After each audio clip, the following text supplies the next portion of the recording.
Seltzer Kings. Podcasts.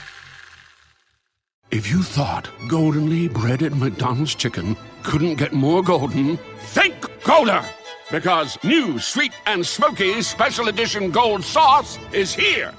Made for your chicken favorites. At participating McDonald's for a limited time. That's the sound of the fully electric Audi Q6 e-tron and the quiet confidence of ultra-smooth handling. The elevated interior reminds you this is more than an EV. This is electric performance redefined. Wait a minute. Are you, sleeping with my little brother? What is he, 13? 13? He wishes. So, is this your much older sister I've heard nothing about? Oh, yes. Where are my manners? Kendall Casablancas, Trina Eccles. Rode hard, meat put away wet. I'm guessing she's the wet one. Well, I'd love to stay and chat, but I've got places to be. Where? Is there a club where you, Dee Dee Pfeiffer, Joey Travolta, and Melissa Rivers all meet for drinks? There is. I don't think you'd like it. It's 21 and over. We're hitting an after party at Chuck E. Cheese, though, if you're free. Okay, well, I need him in bed by 10 p.m. sharp. He's got school tomorrow.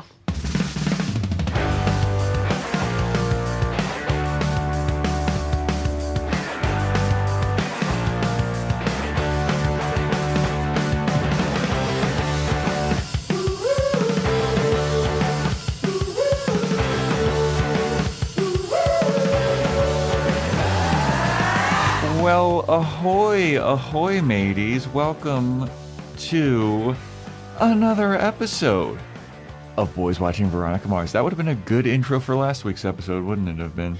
It would have been. Yeah, but we're always a day late, a dollar short, aren't we? Welcome to another episode of Boys Watching Veronica Mars. We're just two boys watching every episode of Veronica Mars for the first time, giving our review, our reactions. We're your hosts. I'm Joe Welke. I'm Vance.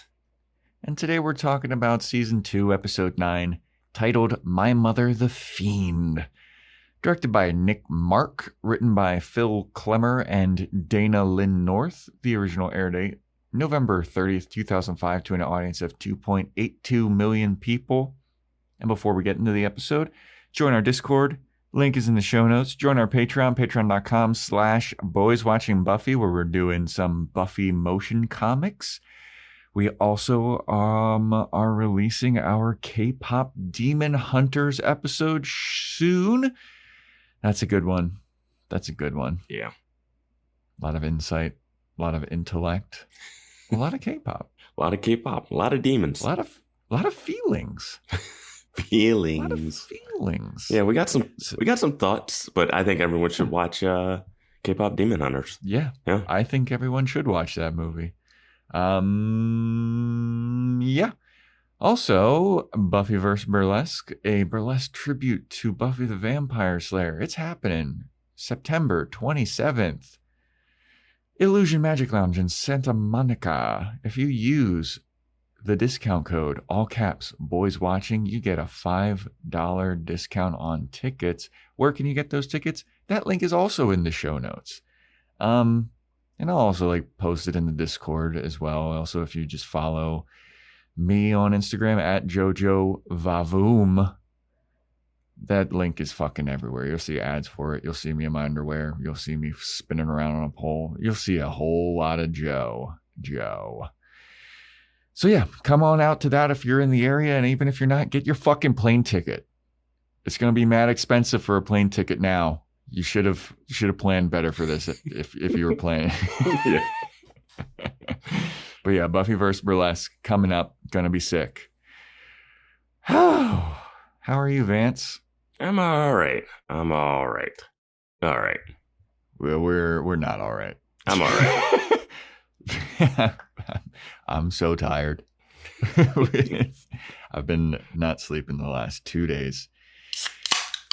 Yeah, I got cherry slush. I'm doubling up on it. I did cherry slush last week. Doing it again this week. I got Alani Peach. Those ones are good. Mm-hmm. I just have so many cherry slush in my fridge. I was like, I gotta start wheedling these down. Good as it ever was. So, My Mother the Fiend. What did we predict? You predicted we get a new character in a case about someone's mother. Nope. I we think do get a new we character. got exactly that. I don't know why you're saying nope. Well, who's not really a new character? Someone's mother is a new character. Oh, you know what? Yeah. Yeah. A quick nope from Joe when he's got 100% correct prediction. And I said Veronica's mom comes back. And I'll give myself 25% because in theory she does. I'll bump you up to 30. She's her aura is around. Yeah. Her fingerprints are all over this town. All over it. But yeah. How'd you feel about My Mother the Fiend? First impressions. I think it's a solid episode with some good twists and misleads. Yeah, agreed. So let's get into it. We get a recap of... what did you think of the show? No, you don't need to know. Okay. You don't need to know. Okay. I'm going to be honest with you. There was one part later on in the episode where I was just like, God, this is awful. But then it turned around kind of. Yeah. But not really. Yeah, I know what you mean. Yeah. All right. So the episode opens up with a recap of like who Celeste Kane is and threatening Veronica. They're not fans of each other. Duncan visiting Meg all the time. But the episode opens up with sex ed class. And the kids are getting that classic sex ed assignment where you gotta take care of a baby doll. Mm-hmm. See it in every TV show ever. Yeah. Even though wasn't it eggs? It was eggs. It was eggs. That's an episode. Oh boy, is it.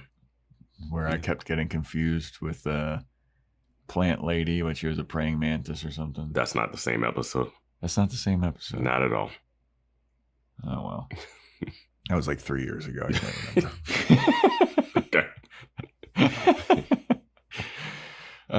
It's going to be one of those episodes, everybody. Yes, it is. Yes, it is. The babies have memory chips inside of them. If you turn them upside down, they start crying. And Veronica gets a note from the teacher to go to the vice principal's office. And Vice Principal Clemens is upset with Veronica because she's been breaking into his office and stealing files. He's like, give me your keys. And then she hands over her car keys. It's like, all of the keys. And she's got the big old janitor ring that jangles and jingles. Mm-hmm. And he's like, you've been stealing stuff from my fucking office. You can't be doing that. You know what? I am within bounds to suspend you. And then Veronica goes, but wait, if you suspend me, that makes me ineligible for the Kane Scholarship. And he's like, oh, don't I know it? The Kane Scholarship thing is so funny. Yeah. Like, why? Why are they? They're not giving it to you, Veronica. You're sleeping with the cane. Even if you get it, it just looks, God. Yeah. There's no way that Kane Scholarship, like that's... Either she doesn't get it because the parents hate her, or she gets it because she's sleeping with a cane. Yeah, I mean, even if she gets it, even if she gets it on merit, it's way too fishy. Yeah, man. But Veronica's like, but if I get suspended, I'm ineligible for the Kane Scholarship. And then Vice Principal Clemens is like, yes, I know that. Mm-hmm. And that's why I'm going to have you do a little dirty work for me. You have detention. We're going to make a deal. You're going to do detention. And Veronica's like, whew, the Kane Scholarship is safe. Yeah. But Vice Principal Clemens, he's a slick motherfucker. Mm-hmm. He is a slick motherfucker. But then we cut away from that to go to Beaver, who wants to hire Mac because he's starting a company and he needs a domain, a logo, all this stuff to make it look like He's a super official businessman. He needs it to look Fortune 500 caliber. And Mac is like, all right, I'm on it. Yeah, she thinks What's this is for Beaver up to? homework. Yeah. Boy, is it not. Yeah, I was like, it's no way this is homework. Yeah. But good to see Beaver again. Haven't seen him in a minute. I like his vibe.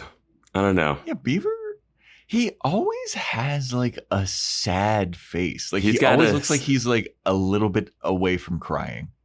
He's like that weird hot guy that has the disheveled hair, like gaunt look, but like don't I know that type? Oh, you've dated plenty of them, I know. Sounds familiar, Vance. Go on. But you think Beaver does aerial stuff too? Yeah, no. I think that's where he draws the line. Like there's something about his eyebrows because they like curve upwards all the time, and he always looks like he's about ready to cry. He's got a good screen presence, though. It's not something. Guy has something. Yeah, I like Beaver. So Mac agrees to help Beaver. Principal's announcing over the loudspeaker that Trina Eccles is going to be directing the school play or some bullshit. And Veronica goes to meet Vice Principal Clemens for her detention sentence. And what he does is he's like, you're going to go through all of these files in the back, and you need to sort through them and alphabetize the permanent records and put them into this filing cabinet. And I saw how many files there were, and I was like, this would take days. Yeah. This would take days. Yeah, you would just chip away at this after school. Yeah, but they make it seem like she did this in one day. Yeah. No. Like a couple of hours. Yeah. No. I was like, there's no fucking way. No. Especially with as nosy as Veronica is, going through like all these permanent records. Yeah. Also, isn't she also working at that coffee shop? Yeah.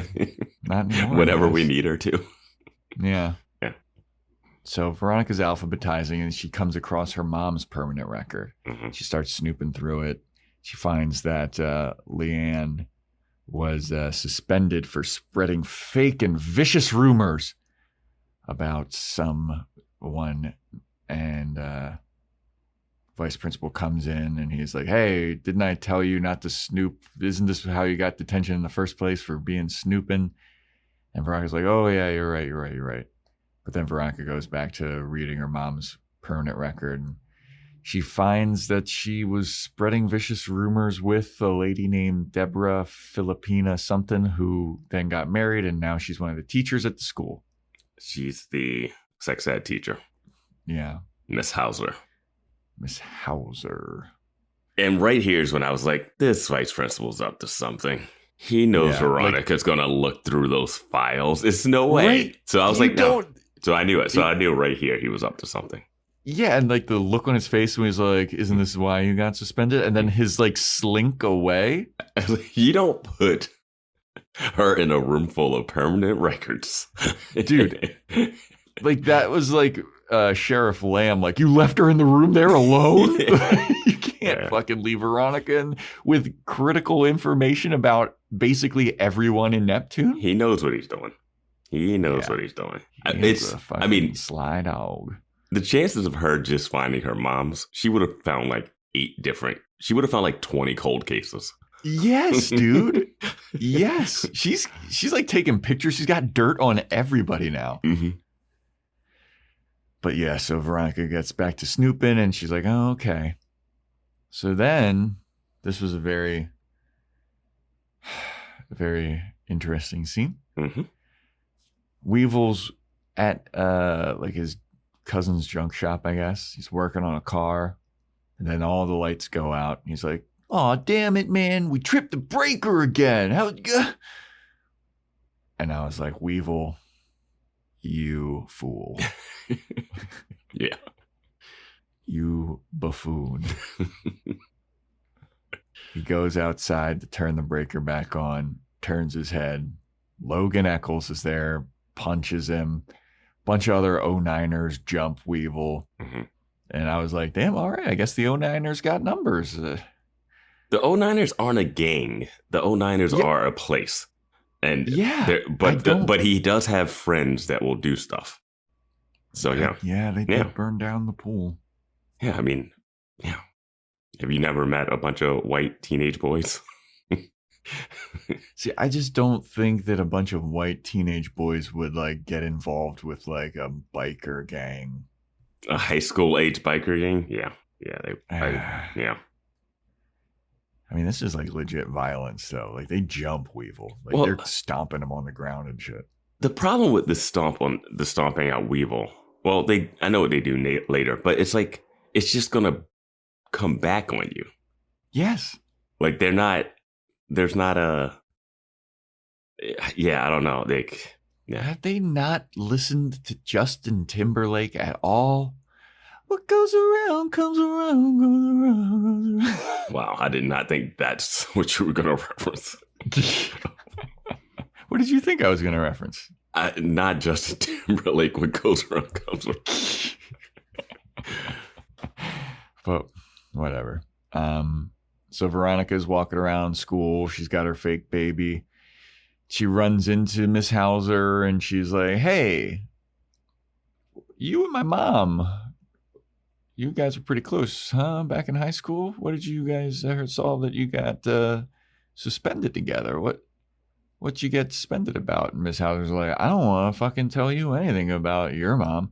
And your mom wasn't a good person and she couldn't keep her mouth shut and she got what she deserved.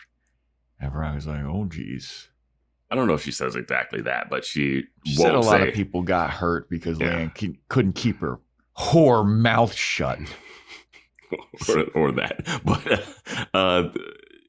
it's a malicious rumor that got spread, and Hauser's like, I'm not going to say it again. I'm not going to repeat it. And I was like, okay, yeah. Yep. And then Veronica's walking more into school, and then we see that Weevil has been duct taped nude to the flagpole, just like our boy Wallace. Where are you at, my boy? And what's the other dude? What's the Navy boy? Oh, Cole. Was he Cole? That doesn't sound right. Cole was the guy that was dating Meg. Yeah, I don't remember the Navy guy. Yeah, but this is the third person we've seen taped to the flagpole. Yeah. And after all of this, we then get the intro credits. They pack a lot up front. They pack a lot. I watched the intro credits today. Like usually I don't pay attention to them, but then I was like, "Oh damn, we haven't seen Tessa Thompson in a minute." Yeah. It's like, oh shit, and not to mention Wallace. Yeah. Like, Wallace hasn't been in it in a minute. I'm surprised I brought Beaver back. I mean, Beaver's in the intro credits. We haven't seen Dick in a minute. Was he not in the last episode? Was he? I don't think he was. Yeah, Hoy Matey, she's not in that. And we will not get any answers to what Duncan saw in the letter that shocked him. Of course not. That shocked him to his core, to the fact that now he doesn't even care. Yeah. Oh my God. And then does nothing. Yeah. Yep. Yeah. So anyway, Veronica's at the vice principal's office and asked the vice principal why her mom got suspended all those years ago. And he's like, I don't know. I was just a lowly science teacher back in the day. But here's 4 or 5 people that might have some answers for you. Wink, wink, wink. I don't want you digging around, but these are the people you should ask if you are. Yeah. And there's one person whose name she does not recognize. A woman named Mary Mooney. Like the other people that were involved were, he was there, the principal of the school, the current principal, Mr. Something Head, Moorhead. Used to be the vice principal, I think. He was the vice principal. Now he's the principal. And so Veronica's like, who's this Mary Mooney lady? I never heard of her. So she finds her and she is like a janitorial person. They call her a lunch lady too, but she looks like she's like cleaning up trays from tables. Yeah. I don't know what. Yeah. Yeah, but she's apparently deaf or something. She's deaf, yeah. And she uses sign language to communicate. And Veronica's like, I remember a little bit of sign language, but not that much. My mom knew sign language. So let me ask this lady. Let me use some sign language and ask her about my mom. Yeah. And then Mary Mooney, she's signing back to Veronica like, I knew your mom and she was a fiend. And Veronica's like, yep, that checks out. The sign language that they're doing is just the alphabet, which I kind of know a decent amount of the sign language alphabet. So they're spelling it out. And obviously, it becomes real obvious that her mom knows sign language because of this lady. And when she spells out fiend, she's trying to spell out friend. It's pretty obvious. Yeah. And Veronica just goes, oh, yeah, my mom's a fiend. I get it. It's like she wasn't an alcoholic in high school. I mean, there is the whole thing about like confirmation bias, though. Like Veronica doesn't like her mom, so when she sees she's actually doing this to confirm that her mom isn't a bad person. Well, she's trying to look for evidence that her mom isn't a bad person. Yeah, no. And this lady that speaks sign language, that there's a lot of clues here. And also a little nitpick of the scene is that Mary Mooney is deaf. She's not illiterate. And they pay this up later, but use some writing. Type it on your phone. Like, there's a way to communicate. Yeah. She just goes, well, I don't really, can you slow down your sign language? No, never mind. I'm out. I was like, you really just gave up on that one quick. Little nitpick, but yeah. No, that's exactly what I went through. As soon as I would have saw that she's like deaf. I mean, I don't know sign language. It's been many, many years since I learned all of that. Yeah. But I would only know the alphabet stuff, and I would not be able to. If someone was spelling something in real sign language speed, there's no way I would keep up with it. Well, Veronica was like, oh, slow down. Oh, I can't read this fast. As if she doesn't have a backpack full of pens and notebooks. And a cell phone that she can type on and show the pic. Yeah. Laptop. Mm-hmm. Nah. Yeah. Nah. It was really weird when the kid that was like, hey, man, she's deaf. She didn't understand anything. It's like. Yeah. Dude, that kid. Yeah. Just like. That's his only line in the episode. We've never seen this guy before. We'll never see him after. Yeah. Says that she's like the R word or deaf or dumb or something. Yeah. Just like, Jesus. It's all right, man. That's that kid. Like that guy, that's might be his only acting credit. Like that's a great, like getting cast. You're like, I got cast on Veronica Mars. And that's what your line is. Yeah. I mean, he delivered it. Yeah. Very believably. Maybe he helped stomp out Weevil, you know? You don't see all the kids. He definitely probably helped stomp out Weevil. Yeah. Definitely probably did. So then Veronica's like, all right, well, this Mary Mooney was kind of a dead end. She called my mom a fiend. Let me go ask the actual principal. Mm-hmm. So she goes to the actual principal, Mr. Moorhead, or Alan Moorhead. Moorhead, okay. So she's like, hey, do you remember my mom, Lianne Reynolds? And he's like, oh, yeah. Oh, yeah. Oh, I saw a great deal of your mom back in the day.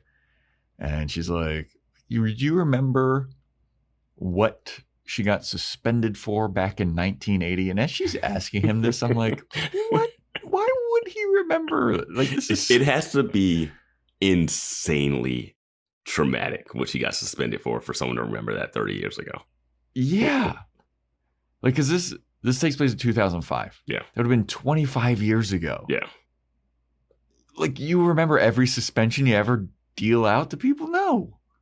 It's funny that he has to be like, who was your mom? Yeah.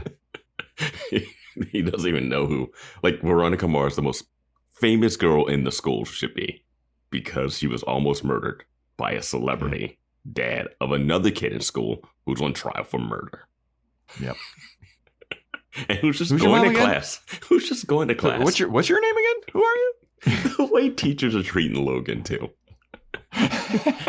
Charming his way through school. Yeah. God, that guy. Man, the privilege. Right. But he's like, I don't remember what Lianne said specifically, but just know that if she got suspended, it had to be rather vicious. Yeah, I think he says Lianne was vicious or something like that. Like he's like really like digging his sword. Yeah. He doesn't remember what you said, but I remember your mom was vicious. I was like,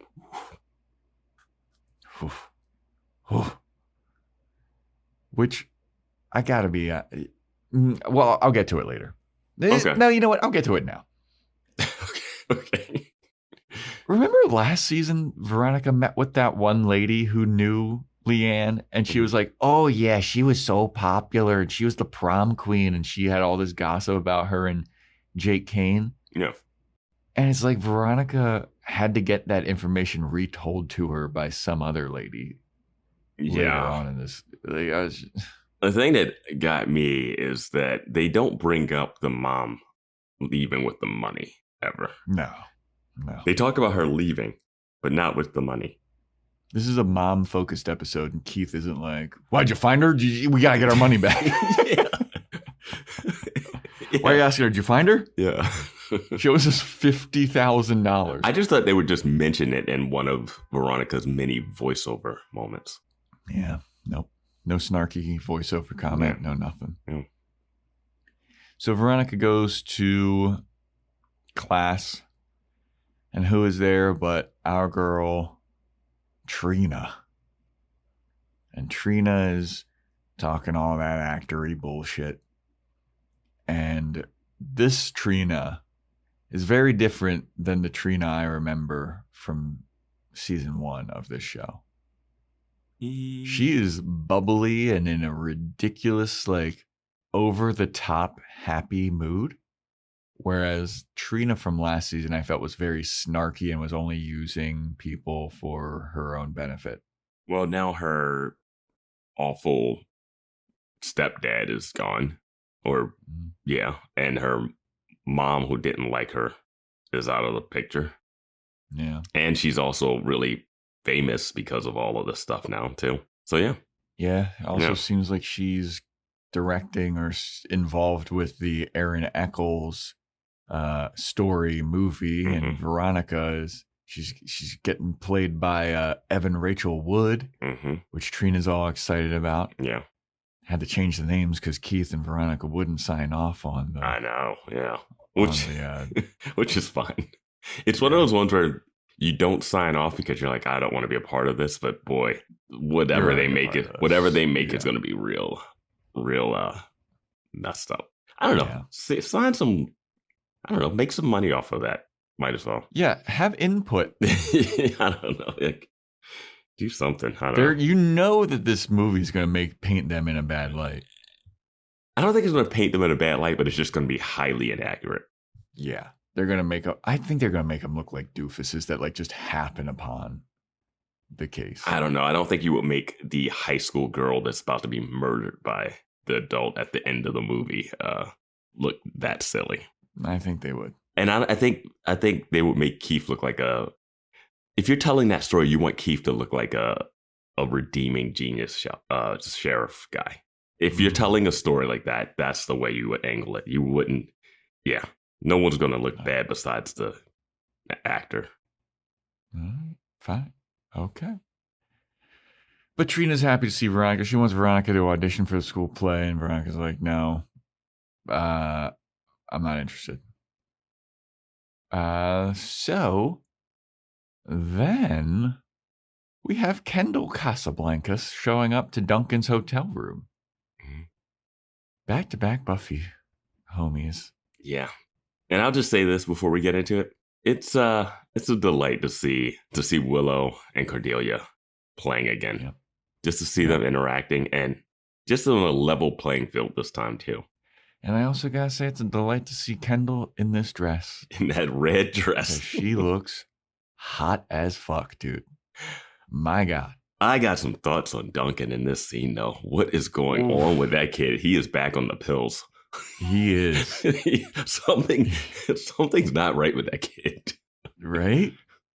He is troubled. Mm-hmm. Absolutely. Well, he does got a lot on his mind, probably. Sure, I guess. He's got a lot on his mind, probably. But she shows up and she's like, "Hey there, Duncan, Big Daddy Dunk. How's about I come in here?" And then she hears the baby crying, and she's like, "Oh my God, is there a baby here?" Duncan's like, "Relax, it's just for a fucking class project." And Kendall's like, "Oh, okay." But Kendall's making it seem like she wants to hook up with Duncan again, potentially. Yeah, she says, "I've been in both of your beds" when she comes in. Talk about Logan and Duncan. She's like, "I've been in both of your beds. I think I'm cool to like stop in for an unexpected visit." Yeah. And Duncan's looking at her like, but like emotionlessly, like, yeah, it's like he's not giving. I don't know what this is. Yeah. So Trina's like, "Hey, so how about this? I have Big Daddy Dick's Maserati downstairs, and I think you're just the man that would want to drive it. You look so hot in it. You want to go for a test drive in it?" And Duncan's like, "I don't know." She's like, "I'll sell it to you for like, it's worth like $150,000. I'll sell it to you for like 75." And Duncan's like, Is this when she's sitting on his lap or not? When she's already sitting on his lap at this point. And she's like, "It's a stick, but I think you know how to drive stick." And Duncan's like, I don't know. And then, basically. And then Kendall's like, "If you don't know how to drive stick, I can teach you." And Duncan's like, I don't know. And then he's like, "I got to take care of this fake baby." And she's like, "Why do you need that fake baby? You don't need sex ed. I can teach you sex ed. I am sex ed." And Duncan's like,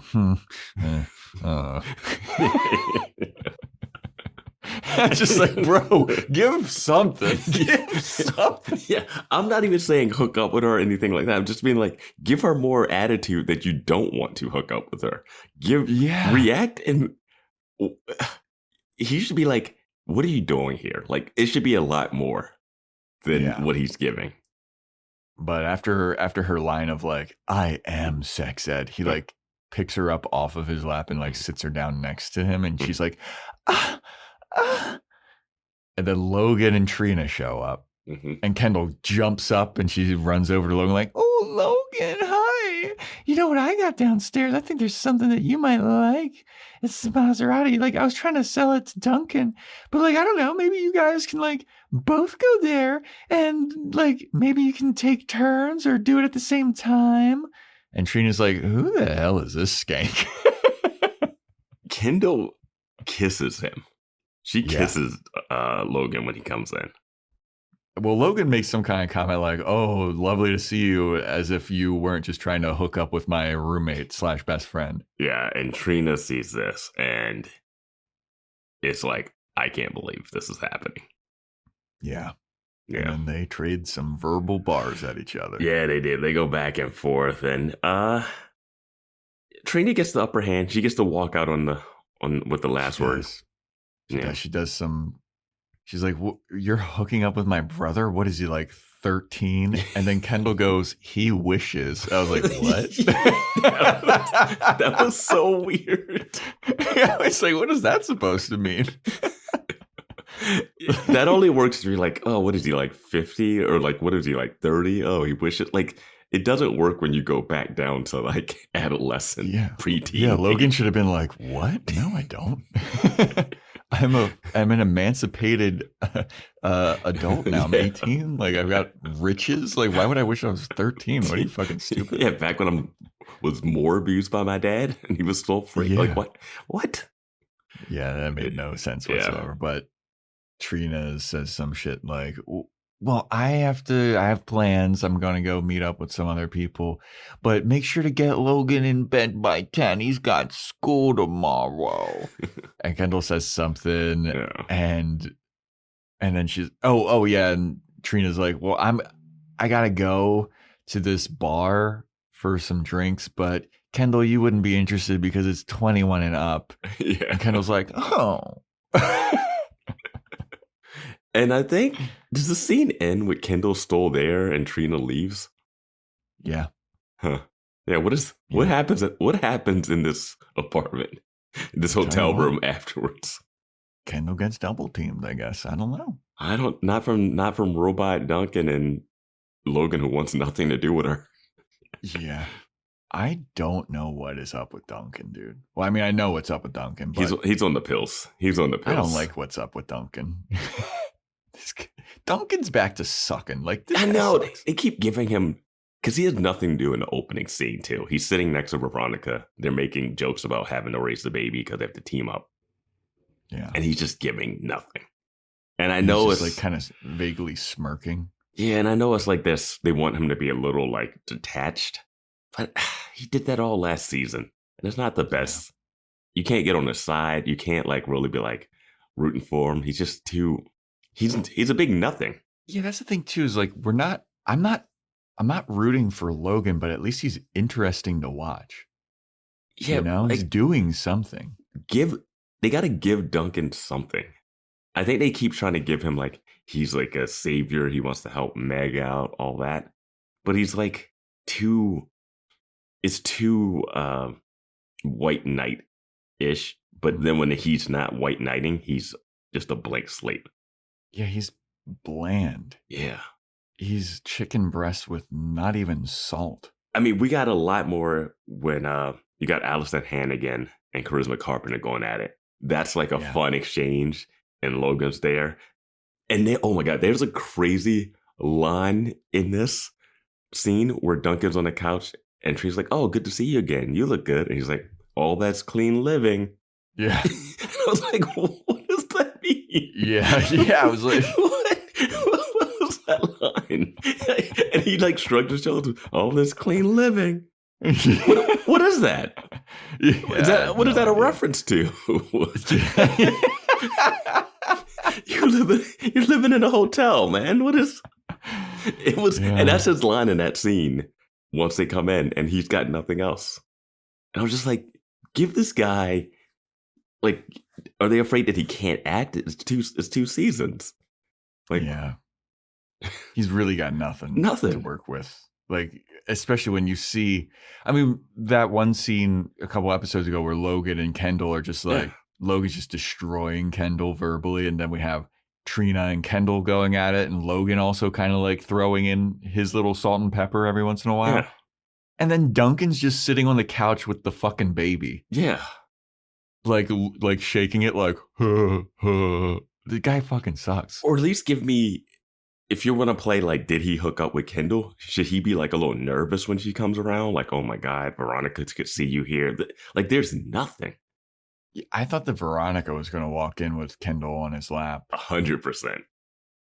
But he must have like spidey sense, like mega hearing, like that angel vampire hearing that he inexplicably had every once in a while, but then didn't when it was, he just heard Logan and Trina coming from down the hall just in time to take her off of his lap. Yeah, I don't know. They just give him nothing. It also made me remember back to when Kendall showed up and she's like naked in front of him, like, "Will you scratch my back, big boy?" And the look on his face was like, I can give him a pass on that because that's just like teenage boy saying hot naked girl. I just give him that, but now we just don't know what exactly happened, and he doesn't react as if he slept with her or if he didn't sleep with her. Yeah, he's given nothing. I knew that they weren't going to straight up officially be like, "We banged." Yeah. Because Kendall was like, "I've been in both of your beds." It's like, yeah, you took a nap or whatever. Or she sat on it or whatever. Like, it's not. But he doesn't even get like riled up by that. Like, if you hadn't slept with her, you wouldn't be like, you'd be like, "Don't say stuff like that." Yeah, if you hadn't slept with her, you'd be like, "Yeah, you sat on my bed." Yeah, he just gives her, he gives nothing. Yeah, he's just like, it's fucking those pills, man. I just hate the lack of clarity. They're like purposefully. I'm fine if you want to have a lack of clarity, but it's a lack of character reacting to something that character would know that happened. Like, we don't have to know, but those two characters know what happened. and they're not acting like anything happened. Yeah. I don't know. But anyway, Veronica shows up to what usually is her job at Java the Hutt, but she's not working. She's meeting up with some lady that knew her mom. Her name is Patty Smith, and she'd been researching her mom's yearbook and was like, oh, Patty Smith had the one kind of suspicious, weird signage in there that wasn't just have a great summer. It was something about you always had the dish or whatever. And she meets up with this Patty Smith lady, and Patty Smith tells Veronica, yeah, your mom was really popular, and I always loved gossiping with your mom. We'd sit in the back of the class and gossip and gossip and gossip. And how was your mom, by the way? Alcoholic, ran away, don't know where she is. Don't know where she is, stole $50,000 from me and my family for finding Duncan Kane, who I'm now dating. Yeah. Oh, Duncan, Jake Kane's son? Oh, yeah, runs in the family, huh? Yeah. But the big piece of information that Patty Smith gives Veronica, and I had to watch this scene like 3 times because my tired brain, the wording that Veronica says at the end of the scene, I was just like, wait, what? Because it's basically like Lianne was spreading rumors that Celeste was pregnant, and Celeste wanted to break Jake and Lianne up, right? So you just told it. No, Celeste said that either Celeste claimed that she was pregnant so that Jake Kane would start dating her again, or Lianne claimed that Celeste was pregnant so that, or made up that to like kind of make Celeste look bad. Yeah. So it's like, who's lying? Did Lianne spread a rumor of Celeste being pregnant, or was Celeste actually pregnant? And Celeste showed up to prom. Yeah. Not pregnant. Yeah. Yeah. Something like that. Yeah. Oh, so it was. I feel like it was confusingly worded. Basically, somebody's lying. Basically, did Celeste fake a pregnancy to get Jake to break up with Lianne, or did Lianne already get broken up with and spread a rumor that Celeste was pregnant? Yeah. Yeah, because Celeste was just a summer fling for Jake Kane. Yeah. Yeah. But Lianne was his one and only. Yeah, because they went to prom together, right? Or was it homecoming that they were together? What was in the yearbook before? I thought they were prom king and queen. Yeah. Lianne and Jake. When did Keith meet? Well, we get to this next, but it's like Veronica tells Keith, right? In the next scene that she asked Keith about the mom. And it is like, crazy that this is the one thing that she decides to just openly tell Keith. Everything else is a secret, but this one she's like, hey, by the way, did mom spread a rumor about like Celeste being pregnant? I was like, whoa, you're not even going to dance around this one and keep it a secret back and forth? And nope, just straight up. Nope. Yeah. Keith's basically like, why do you care? Your mom abandoned us, dude. It's like, you know who your mom is. And he's like, can you get some birth records so I can prove that? I'm like, we're back to this. Who's people's parents again? Like, we're back to who's your daddy. I did like, I did like that Veronica is like, will you look up county birth records for 1980 to see if Lianne was lying? And Keith goes, why? Yes. He's like, dude, stop thinking about your mom. Stop. She's bad. I don't think he's not saying she's bad. He's saying like, you know your mom and who she is, and that's it. Like, you know the good and the bad of her. Like you don't keep digging. I'm with you though. Of like, when did Keith meet Lianne? Yeah, it had to be after high school. Let's see what is the age? Because they're the same. Because was he in this? Because Lily's older. Lily's older. Yeah. We found out through Discord. And the show. Well, we always think that Lily's younger for some reason. We always think that, but she's definitely older. Like it just corrects us. Yeah. it really ruined my theory of the. Yeah. I still think there's some merit to that, but yeah. So what I don't know, how old are they? They're 18 now? Yeah. 1980 was the school. Yeah, I don't feel like doing math right now, but yeah. I don't know. I don't know when she met Keith. Yeah. Keith didn't go to the high school? It doesn't seem That's like what he I was went to about that to high ask. school. Like, did Keith not go to that high school? Oh, maybe he went to that cool high school from Betty and Veronica. Yeah, the Bizarro pan or whatever. That's the high school to go to. They got the right amount of crime. But it's just, I don't know. It seems like people are a little nicer there. Yeah. Routine, adjective. Used to describe an individual whose spirit is unyielding, unconstrained, one who navigates life on their own terms, effortlessly. They do not always show up on time, but when they arrive, you notice an individual confident in their contradictions. They know the rules, but behave as if they do not exist. Routine, the new fragrance by Miu Miu, defined by you. On top of building this fake volcano for months, I give my daughter Smarty Pants vitamins to support her brain health. So her science fair project sounds more like and less like. And while I may say it's not a competition, of course it's a f***ing competition. Choose Smarty Pants vitamins to support your kid's brain health and save the science fair.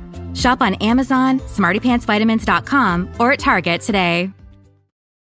So Veronica, she's in Trina's little acting class, and she's taking pictures, and her stupid baby interrupts the rehearsal, and Trina's a little shook by it. Trina continues the scene. She steps on a skull and trips and falls and bangs her head on the ground, probably concussed. Great stunt fall, by the way. Amazing. Oh, yeah. I watched that twice. They really went for it. She steps on the Hamlet skull, which for some reason is just on the ground in the middle of her scene partner. Oh, Hamlet, Hamlet, Hamlet, Hamlet, Hamlet. Okay. I rewatched. Do you remember The Whitest Kid You Know? Yeah. That Lincoln sketch that they did? I don't know all of their sketches. I watched a bunch of their stuff, but I didn't watch it regularly. So they're like reenacting the Abraham Lincoln assassination. Yeah. And it's like they were there watching Hamlet. Yeah. That's how they start Hamlet, because they're like, we don't know what fucking Hamlet is. It doesn't really matter. Like there's vampires in their version. I did work on... Oh shit, Hamlet, there's a vampire behind you. I did work on the movie that they made. The one where it's like the war, like the Civil War, Revolutionary War. They had like a movie that they made. Yeah. Speaking of, one of the Whitest Kids You Know wrote and directed Weapons and Barbarian. Yep. Krieger. Just saw Weapons recently. Very good. I enjoyed Weapons. We chatted about it on the Discord. Reason to join the Discord, because we talk about movies and stuff in there. It's a whole little channel for TV and movie shows that we're not officially reviewing. Yeah. Weapons is good. I have some there's some obvious, not nitpick, but just oversight things. That just kind of took me out at moments, but it's a good vibe. But yeah, I don't dislike it. It's just some of them took me out, and there's some stuff I really like in it. No, it's great. It's tonally there are different. Some incredibly funny moments too. Yeah, like you can see where the Whitest Kid You Know pipeline. Yeah. Interesting structure too. Yeah, interesting structure. Yeah, too. It was kind of Tarantino-esque. I wouldn't go that. Yeah, I wouldn't necessarily go that. Dogsy. Yeah, I did I like the structure a lot. I was not expecting that. Was not stories expecting like that. Yeah. Check out Weapons, everybody. I recommend it. Yeah. But anyway, Trina falls, bangs her head on the ground, probably got a concussion. Mm-hmm. So we now have Beaver at this is the Jabba the Hutt too, right? I don't know where. There's just some place. Yeah. He's meeting with Kendall. And he calls Kendall out for selling all the family cars. And he's like, look, hasn't our family been embarrassed enough? You're out here selling our Maseratis and shit for $5,000 to other people. He's calling her out for selling something that's in a case that's gone, not the car. Yeah, I thought it was the key for a car. Why would it be in a metal case? I thought it was something else. No, I don't think it was. People do crazy shit. I don't think it's a car. She sold like some statue or something for like 10 grand. She sold it for like 5 or something. Yeah. It's not a car. He's like, isn't our family been embarrassed enough? And she's like, your dad swindled a bunch of people out of their money and you're going to call me out for selling some of this shit? Weren't you a pivotal part of that scam too, Kendall? Yeah. I don't know why she's acting like she's not a part of the scandal. She's the one that they have photos going into buildings. If he got arrested, it's because of her. Yeah. She could claim that she didn't know what she was doing, but you knew what you were doing. Yeah. She was meeting with a guy and handing off a briefcase full of money. Yeah. She should be on the run. She's just a patsy. What did she think she was doing? To know what she's doing. What did she think she was doing? She just thought she was giving money. She thought she was meeting people in a hotel room for a while and just having. Yeah. Yeah, she should also be on the run or arrested, actually. But Beaver's there, and he's telling her that he's using his trust fund to start a real estate business, and because he's silly. Yeah, because he's 16 years old, he can't officially be like the CEO / like face of the company. So he wants to use Kendall as the face of Phoenix Land Trust. And Kendall's like, why would I want to fucking do that? I've worked my whole life to not work. Love that line. Yeah. And he's basically like, look, I just need you to sign papers and be the face of this. Like, I will be running everything. I'll give you a salary of $1,000 a week. Plus commission. Which I was like, plus commission. It's real estate, dude. It's real estate. Yeah, Commission's huge. That's huge. I was just thinking about like the base salary. I was like, that's not a lot. It's more than she's got now. True. It's more than she's got now. It's like Beaver's trying to give her a job. I have this later, but he wants her to be the face of this company. But her last name is Casablancas. Yeah. And Casablancas is now a thing that you do not do real estate deals with. Because the guy in charge of the last business, what was the last business called? Did it have a different name? Was it Casablancas Industries? I never bought stock that was called like Casablancas Corp. Yeah. You can't you can't invest in another real estate company called run by a Casablancas, even if it's called Phoenix Land Trust. I mean, they just have to hope that people don't look into it. Just find some other adult in this town. Yeah. And why would you trust? Adults aren't desperate like Kendall is. Yeah, but I would never trust Kendall. That's what brought Beaver to her desperation. And she's a born salesman. Yeah. God. This is an interesting way to keep her in the show. Kendall, sell this pen to me. I don't know, it's a pen. God damn, look at those tits, though. Hey, do you need to talk to a deaf lunch lady and you just don't know how? Pen. The pen will solve your problem. That's what it is. Done. I mean, sold. I think that Kendall, honestly, would be a fucking phenomenal real estate person. Yeah. Have you seen real estate ladies? Yeah, that's all that. Yeah. Such babes. Yeah. It's fine. And then she'd end up on Selling Sunset, the reality show. It'd be fine. Exactly. Yeah. It's right up her alley. Yeah. Or she could just like not hook up with the high school rich kids and hook up with the degenerate 09er billionaires and just try to find another sugar daddy. I don't no idea why she's still with Logan and Duncan. I know. Well, I mean, I guess they have money. Yeah, but just get money from the older guys that travel for work all the time and just have, that don't live in the same hotel room. Maybe a plate person that has a house. Yeah. I don't know. So Veronica, she's back at the Mars office, and Keith comes back, and he did some digging into the birth records. I don't know how I felt about this. I was okay with him being like, I'm not going to do it. Yeah, me too. But he did it. Yeah. And he did not find any babies born with the last name Kane or Conifer, which is Celeste's previous name or maiden name. Yeah, we're finding out a lot about people. Yeah. So Celeste was either lying or had an abortion. Yeah, I think it was funny that he had to bring that up to her. Yeah. Like, she didn't think that. He's like, that doesn't make sense. He's like, well, she could have had an abortion.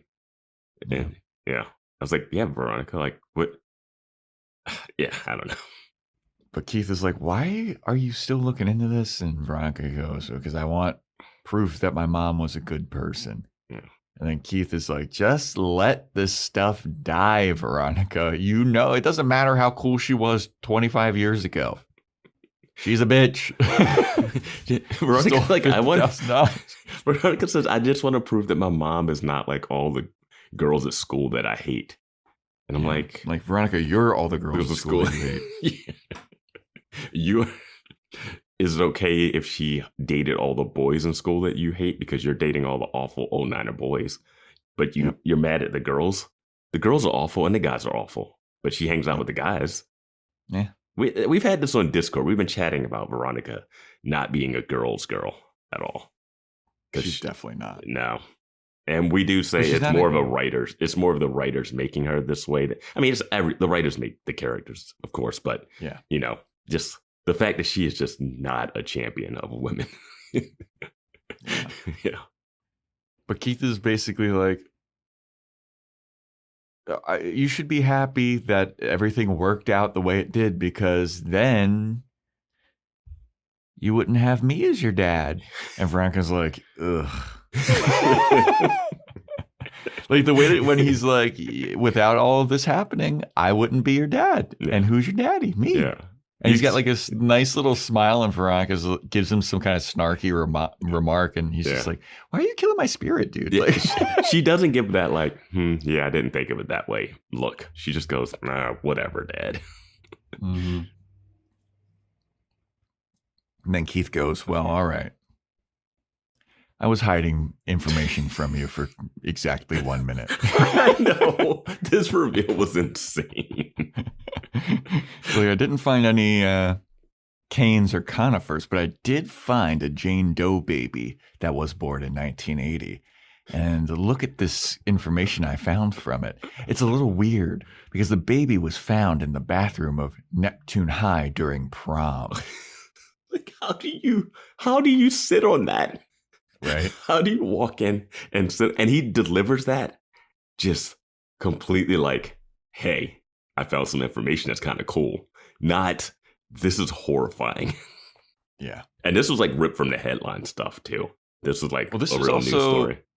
This seems like one of Keith's little tests that you hate so much. Oh my God, I hate it. Yeah. Where he's like, well, aren't you happy that I'm your dad, though? And Veronica gives, like, sells it. That he's like, well, whatever. I got extra information. I hated that test. He's like, do you want to sign this? This means that you signed away the money from the Canes. But guess what? You're not a Cane. It was all a test to prove that you really love me, Veronica. And he keeps doing this. I'm like, stop it. She's trying to find out if her mom was a good person, and you keep trying to find out if she cares about you.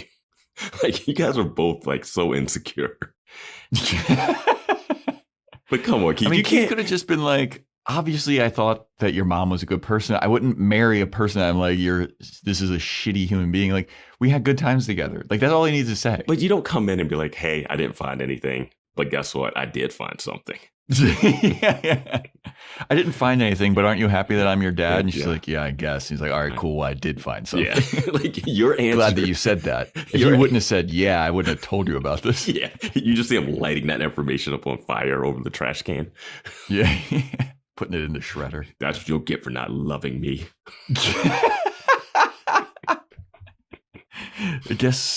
I guess someone that would be happy to be my daughter would get information, but since I don't have that, I guess I'll just light this shit on fire. And boy, oh boy, do we get something at the end of this episode that's even more ridiculous. Yeah. So Veronica, she shows up to Duncan's hotel room, and Duncan's all dressed up. Veronica's like, it's your turn to take care of the baby, and Duncan's like, I can't. I got plans. I had to remember what year this was because he's got that shirt tucked in and stuff, and I was like, oh man, you look so like, this is how you get dressed up then. And I was just like, okay, this is fitting for the time.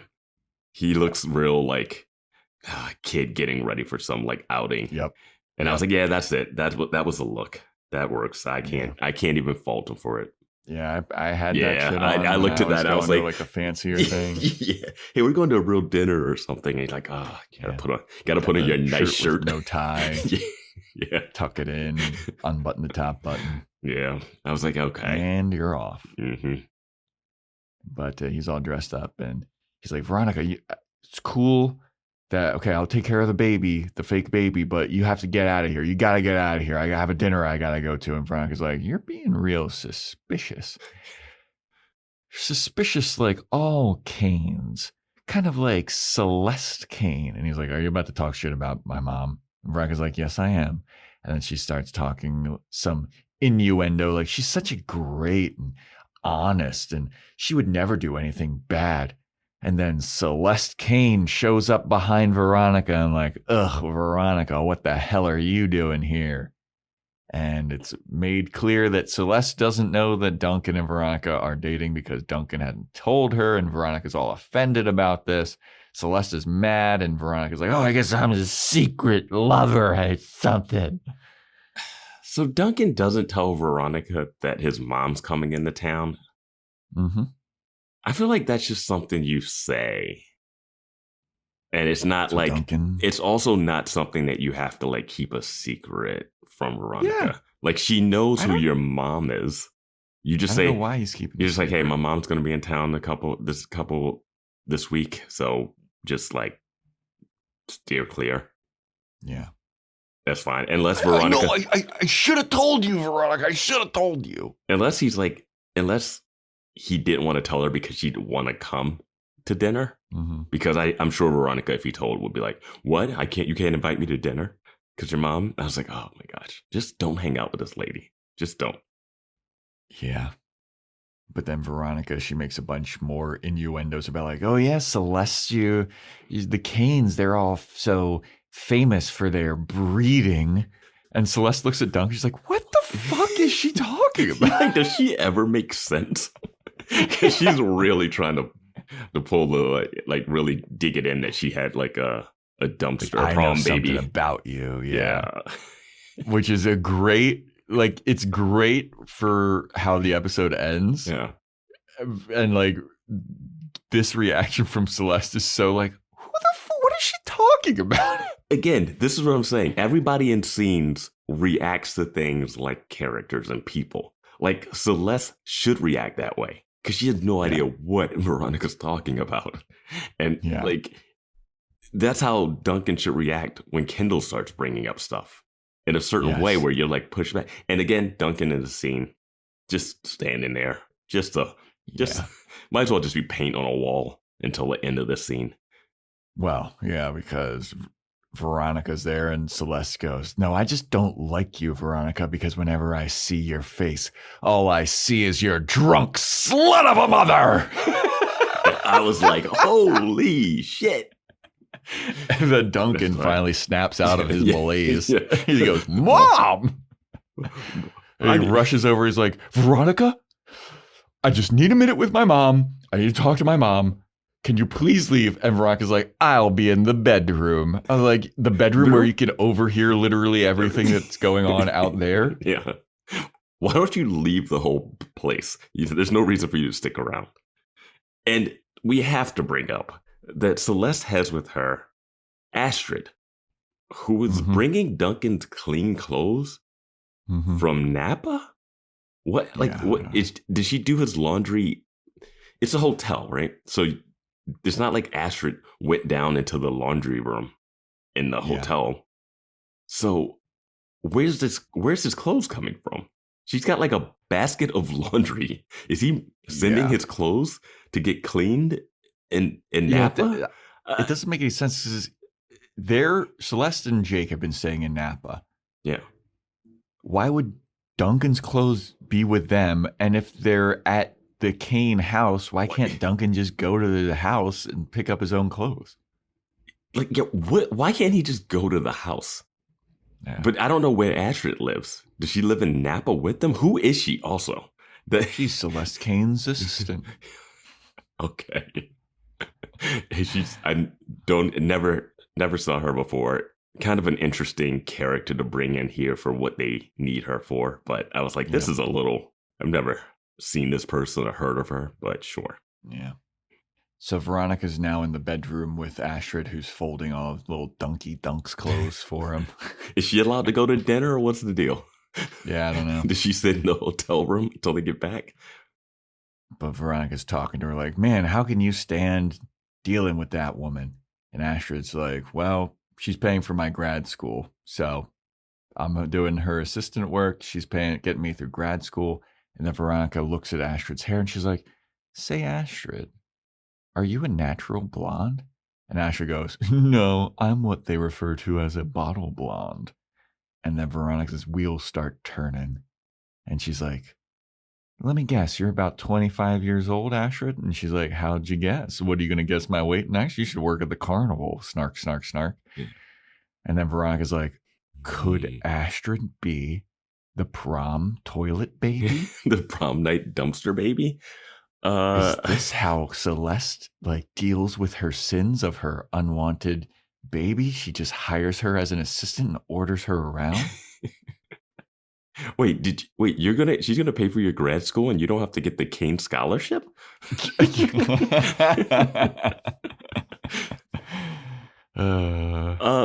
Remind me about recessive genes. Can't they have a blonde kid and a non-blonde kid? Isn't blonde a recessive trait? Dude, I have no idea. That shit makes no sense to me. Yeah, I forget. I remember, it's been a while since I've taken those classes, but yeah, I feel like you can have blonde kids when you're not. Her hair being, I don't know, whatever. I get what they're going for in the episode. Yeah, Veronica now suspects that Astrid is Celeste's unwanted child. I thought she was going to pluck her hair or jab her with a knife. Right? Say, can I swab your inside of your cheek? Yeah. So then we have Logan in class. What? This scene is so unnecessary. Yeah. It's literally... He's in class, asks the teacher to go to the bathroom. The teacher goes, you always ask to go to the bathroom during this class. What's up with that? And Logan goes, must be that 12-pack I always crank down at lunch. And then the teacher's like, oh, you scoundrel. Sure, you can go to the bathroom. He charms his way to a bathroom break in this class with no explanation of why he always goes to the bathroom during this class, which should be something if they set it up like that. I don't know, man. I feel like I'm pretty there were some classes where every time right after lunch or whatever, I just ate and I got out of the bathroom. But it's very specific when you put it into a makes script. It seem like this is you're going to go meet with somebody in the bathroom or you're going to go do something else. That implies that there's some other thing that he's going to do because you just wouldn't be in a TV show for that. It's just but then he charms her with underage drinking reference. And this is a guy who's on trial for murder and whose dad tried to kill another student. And she's just oh, and she's like, go ahead.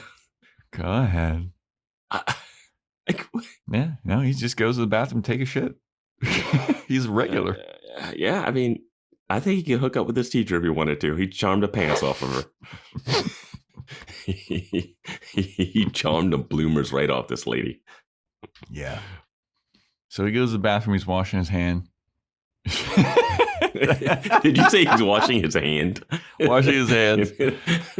I was thinking about what happens next. Well, this is what I've been waiting for. I've been bringing this up multiple times. I have said this is what would happen in the high school. Yes. So Weevil shows up in the bathroom. I think I'm laughing at what you're laughing at too now. Pulls out a doorstop and he's so very animatedly it's so clumsy. Yeah. He's his limbs are flailing putting his doorstop. Yeah. When he bursts into the door, everything is exaggerated, huge. Yeah. And he must have been taking acting lessons from Logan because everything is big that Weevil's doing. We haven't gotten a lot of hand stuff from Logan recently. No. That's what happens when someone dude. That's what happens when someone threatens to shoot it off. Yeah. So Weevil stomps this doorstop into the door, and Logan is like just watching this happen. Like he's turned around, he's like, this is interesting. Okay, I think this is why he goes to the bathroom every time during this class. The reason they mention that is so that we know that Weevil knows. That Weevil knows. Okay, fair enough. Which I don't really need. Yeah. Yeah, I think that's why it's there, but I don't really need this. Yeah. You can get him anytime. That is what bathrooms are for. Bathrooms, locker rooms, all those little nooks and crannies in a high school are just places where they would just be jumping and beating up Logan constantly and vice versa. And I was like, finally, this would happen. But yes, him putting the doorstop, he has to bend over and like shove it under and kick it. He's it's like so kicking it and everything. It's hilarious. It would have just been better if he just walked in and closed it. There's no reason for the doorstop. Or if there was just like a lock or something. He just locks it. Yeah, I just don't think those bathrooms would have locks like that on the inside. Fair enough. But yeah, Weevil shows up and he's like, can't believe you jumped me, my guy. And Logan's like, dude, what did you expect? Do you not recall? And I'm glad that they called this out. Weevil's like, I got some payback to give you. And Logan's like, you got some payback to give me?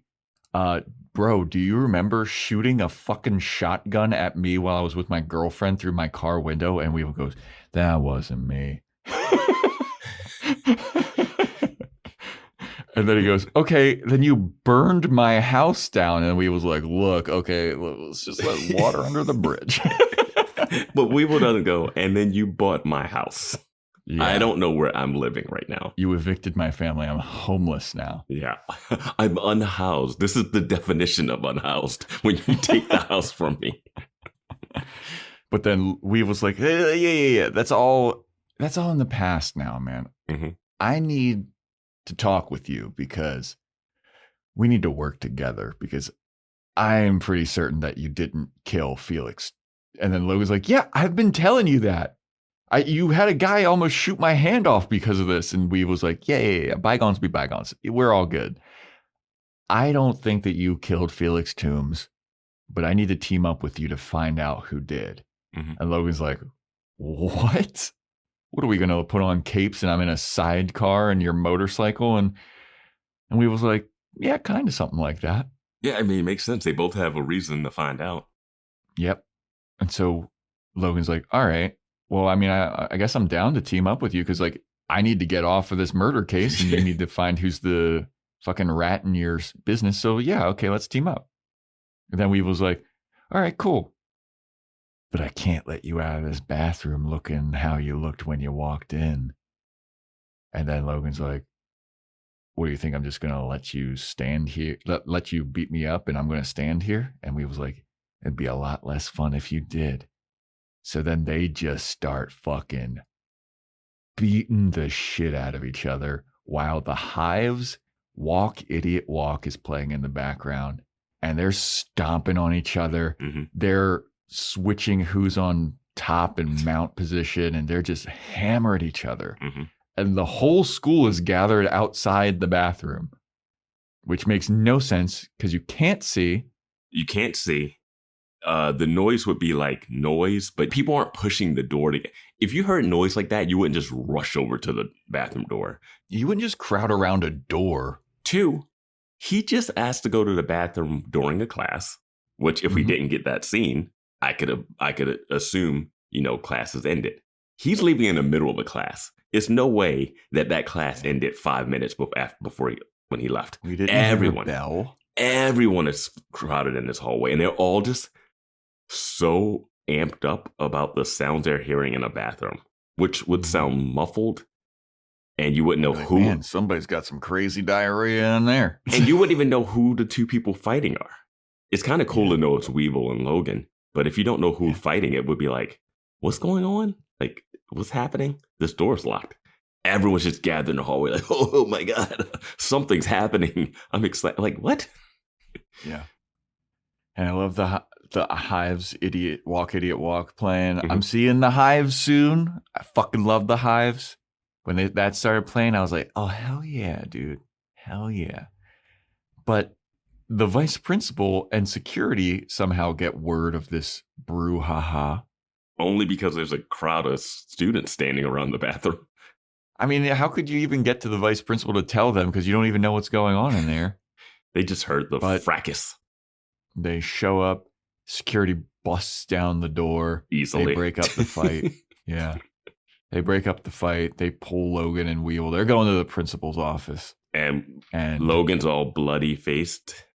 Yep. So that he definitely looks different than when he walked in, even though no one saw when he walked in. But yeah. Yep. So 2 of Weevil's crew, they see this happen, and it's the guy that Weevil got the information from last episode. I forget his name. I think it's Thumper. Yeah, I don't even know if these are the same. Yeah, maybe. I don't know. Thumper is the guy, the bald one. Okay. And I think the other one was the one that was said Hector or Bootsy.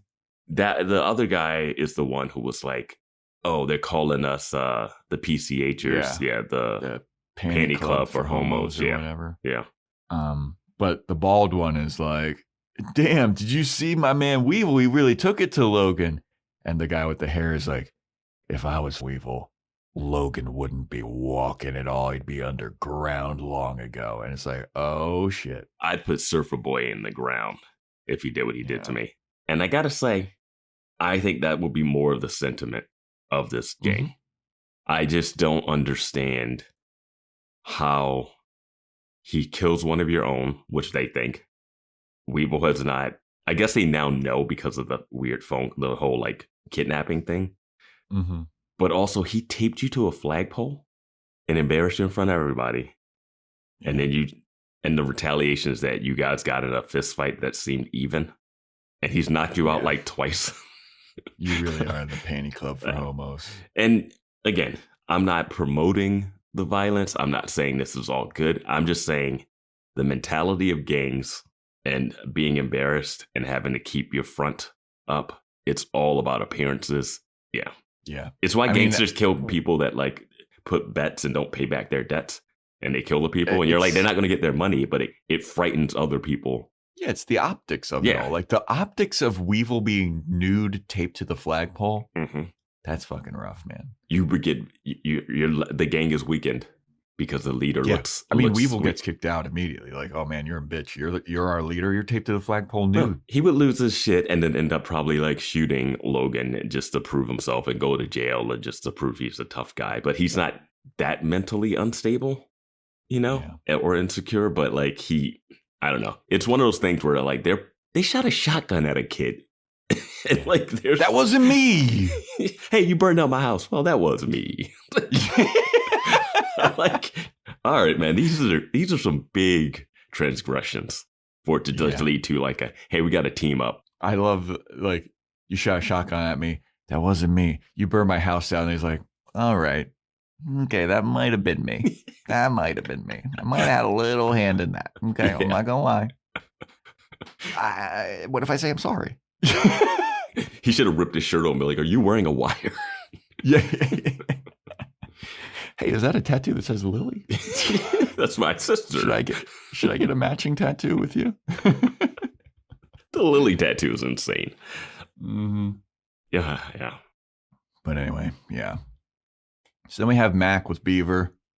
Mac designed the flash animation site for Beaver. And she's like, well, if you want something more subtle. And then Beaver's like, oh, I think I like the subtle one. I was like, thank God, dude. Yeah, same. Most Fortune 500 companies have giant flash animation. That's what I was thinking. I was like, oof. Because he goes even cool. The subtle flash animation, I was like, no. Because he's like cool the first time he sees it. I was like, please don't pick that. Yeah, yeah. But she has some letterhead too that says that Beaver is the CEO, and he's like, actually, you need to make it Kendall. And she's like, hey, you pay my rate? I don't give a fuck. You can put Bugs Bunny as the CEO. I don't give a fuck. And we watch her type it in. Yeah. Yeah, this also seems like they're like kind of flirting too. Like Mac might be crushing on Beaver. Beaver might be crushing on Mac. Not the hookup that I saw happening, but not something I'm against. Yeah. Yeah. I mean, they're both decently good people. Honestly, people that I in like this show, more than most of them. honestly, in this show, Yeah. also come I from like them. flawed past. You know, she's like a 09er that was given up at birth, and he's got a dad on the run, and his friend is banging his stepmom. Like, yeah, they got stuff to talk about. Yeah. I'd rather watch them than anything Duncan's doing right now. Absolutely. This scene was so much better. And Max also trying to do a little insider trading. She's like, tip me off when you go She's public. Like, how about you tip me off before you go public? And Beaver's like, isn't that illegal? And she's like, only if you get caught. Yeah, I'm just like, and then Beaver's like, it's like, isn't this just what your dad fucking like? Insider trading is something that happens all the time, and you have to somehow like the fact that Martha Stewart got caught for insider trading. Like how? Like how bad of insider trading did she do? That right? Because all these people know each other. They all talk about the businesses that they have. Like it's an unpoliceable thing, yet it gets policed very randomly. Yeah. But yeah. Yep. But having Kendall Casablancas as a CEO is a red flag. You just Yeah, you can't have that. What's she gonna say? I learned all the tricks of the trade from Dick. Yeah. Hey, Kendall Casablancas, you were married to the guy who can't step foot in the country anymore, right? And you have no history of doing this. You don't have a real estate license. You were just a Lakers girl. Yeah. CEOs. You don't need anything to be a CEO. Just that is true. Yeah. CEO does not just delegate. Yeah. She actually doesn't do anything. She's just a figurehead face. True. So we then have Veronica at the Mars Investigations office. She opens the door. She's dressed all official. She's got glasses. She's got a little suit on. I was like, I hated this so much. It's one of those strange things because I know like Kristen Bell is 20 something in this, like during the filming of this, but she is the most high school looking high schooler ever. Yep. And her putting on this business suit looked like someone playing dress up. It literally did. Yeah. It literally did. And I'm like, she's wearing her mom's clothes. And I'm like, this adult is walking in here and she's just going to be like, oh yeah, this makes sense. Yep. So Veronica is bringing in a foster parent because she found out that this dumpster baby. I mean, that's what. Yeah. I mean, that's they what left her in the toilet, dude. They found her in the toilet. I thought they found her in a dumpster. Did they find her in a toilet? I thought it was a dumpster. They found her in the bathroom during prom. Oh, okay. I feel. I don't know. I always find that interesting because, like, I don't have kids, but what I know about childbirth is not one of those things you just go like, all right, let me pop it out and go back dancing. Yeah, go back to prom. Takes a lot out of you. But there is that show that was on like TLC when TLC stopped being like an actual learning channel. I didn't know I was pregnant or whatever.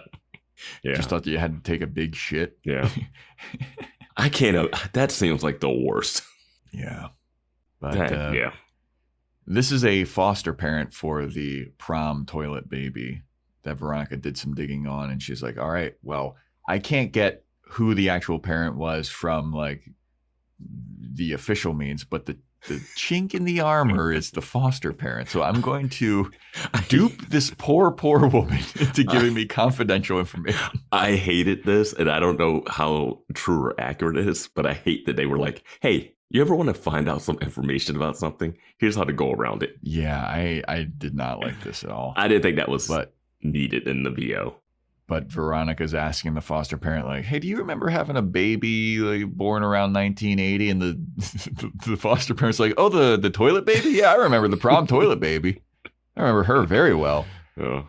And Veronica's like, yeah, well, I just need to do some digging about it. Like these people that are looking into it are very wealthy. They want to keep everything on the hush-hush, on the down low. So, like, can you tell me, like, anything about her? She's like, well, I don't know like but I do know that she ended up with like a very wealthy local family, but she's fallen on some hard times because the mother committed suicide and the adopted father just went to jail. And Veronica's like, oh my God, it's Trina. The most amazing thing about that is that this woman knows this much information, but doesn't know Veronica Mars. Yep. She doesn't know. Oh, she went to the dad went to jail for killing this lady I'm sitting across from. Yeah, almost murdering this woman. I forget her name. Let me look down at your desk letterhead, your desk head. Your plaque that says Private Investigator Veronica Mars. That seemed like Mars came up in the headline a lot because there was a sheriff. There was a bell, kind of. Does this lady not live in Neptune? Yeah, who figured this all out? It was like the Mars. It was Keith Mars and a Veronica. Wait, that's you. Hold on. Who was the sheriff of Neptune? I think their last name was like Saturn or Pluto or something. I can't remember, but yeah. I don't know. Oh, Mars Investigation. Mars. The Mars that did the... like, she knows too much information not to know. Yeah. It is fucking wild that this lady is just like, oh yeah, she knows all of this. Yeah. But does not recognize Veronica. Just not the key players involved with bringing down the dad. Yeah, why would you? You wouldn't know that. Yeah. But yeah. And also she gave away that information without saying names. Like she didn't want to give the names away, but gave away so much information. Right, dude. Like very leading to exactly to who it was information. Yeah. Wealthy, mom suicide recently. Yeah. What other? But that's like at least 60,000 other families in Neptune. Yeah. It could be anybody. This town of 2,000. So Veronica goes to visit Trina in the hospital. And Veronica's like, all right, here we go. I'm going to get Celeste. I'm going to smoke Celeste out here. She dupes Trina into... She's like, hey, I just came to visit and I'm thinking about auditioning for the play. Could you help me read this monologue? And I want to tape it. I want to videotape it. Mm-hmm. And Veronica pulls out her little camcorder, zooms in on Trina. The scene that they're reading is Trina begging for bone marrow from her biological parents because she's adopted. And Veronica's like, all right, cool. That's all I needed. She stops and hits record and it's like, Veronica's going to edit this to send to the tabloids to get Celeste to admit that Trina's her daughter. And in my notes, I wrote, this is fucking gross. This is what I felt when I thought they were going to out the kid. When they were going to try to have Seth or whatever. Yeah, when they were taking photos of him and I didn't realize he was in on it before. And I was like, man, they're going to make this one guy seem like he's gay with the kid who is gay, but he's not involved in it. I was like, this is gross. And then at least we find out he's playing a part in it. Yeah. And I was like, he's okay. down for it. But this is... Yeah. And let's just... Trina at the end of reading this scene, Trina's like, oh, it's interesting. I really am adopted. So this is a thing. Yeah, that's what I wanted to bring up. Has Trina been an adopted kid this whole... Like, is this just retroactive retconning here? Because wasn't she just his wasn't Logan saying this is my stepsister or half sister? Yeah. Wouldn't he say half sister? Say that. It never felt like... Yeah, I don't know. I don't quite remember. It never felt like he was like, oh, that's my adopted sister. Yeah. So they adopted her. I don't really remember. So they adopted her because she's older and then had Logan. Mm-hmm. And then the mom never liked Trina. Mm-hmm. And then I thought Trina had, they made it seem like Trina had a different mom and that's where the mom issue stemmed from. I felt like it was more half-sister stuff that we were getting, not adopted fully. Yeah, I can't remember. Let us know in Discord for the people who have seen this show more than once through and stuff. Yeah. Because I was just like, I don't remember her being fully adopted because I feel like that would have come up. Because when she's like, I'm not getting any money left behind. What did she leave me?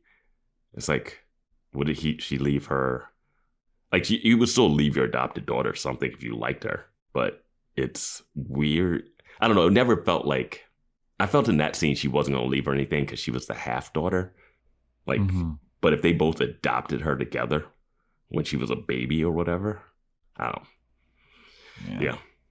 But Veronica's like, all right, cool. That's all I needed from you. Thanks for reading this scene with me while you're recovering from kind of...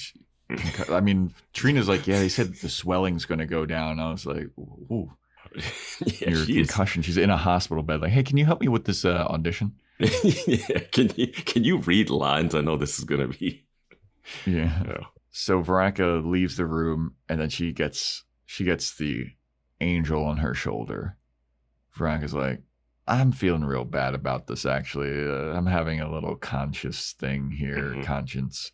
Yeah, I don't think that I should be doing this. I'm doing this to take down Celeste, who I think is a mean girl, who's like a girl that I hate. But now, am I the mean girl? Are we the baddies? Mm-hmm. Yep. And then she goes back into the room with Trina. Mm-hmm. And she's like, oh, I would be humiliating Celeste and Trina if I do this, because I'm making Trina a pawn in my plan. And you're asking for bone marrow and like really making a mockery of the whole pleading for help and people that actually do need it. And it's a lot of issues with this. So she goes back into the room and she basically tells Trina the plan. She's like, hey, I am not really auditioning for the play. I was going to use this footage to send to the tabloids to try and smoke Celeste out because I want to humiliate her. And Trina's like, oh, that's okay. That's fine. She's like, yeah, because I know that you're adopted and I think that Celeste Kane is your actual mom. And Trina's like, shit, they're worth billions of dollars. That'd be sick. It was cool when I was just worth millions with my famous dad at one point, my famous adopted dad, but now billions, even better. It's like, I think you guys are doing fine. I don't know where the money is coming from. I don't know exactly how the money is still flowing.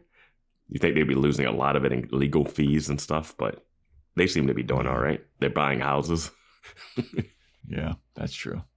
But then Trina says something about like somebody's been leaving her a bunch of weird voicemails. She says let's send this tape in.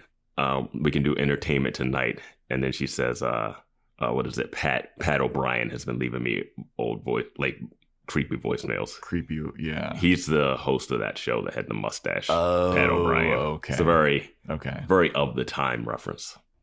Okay. Yeah. Because I was like, I don't know what the fuck they're talking about. Like, is that a character that I missed? But now that makes sense.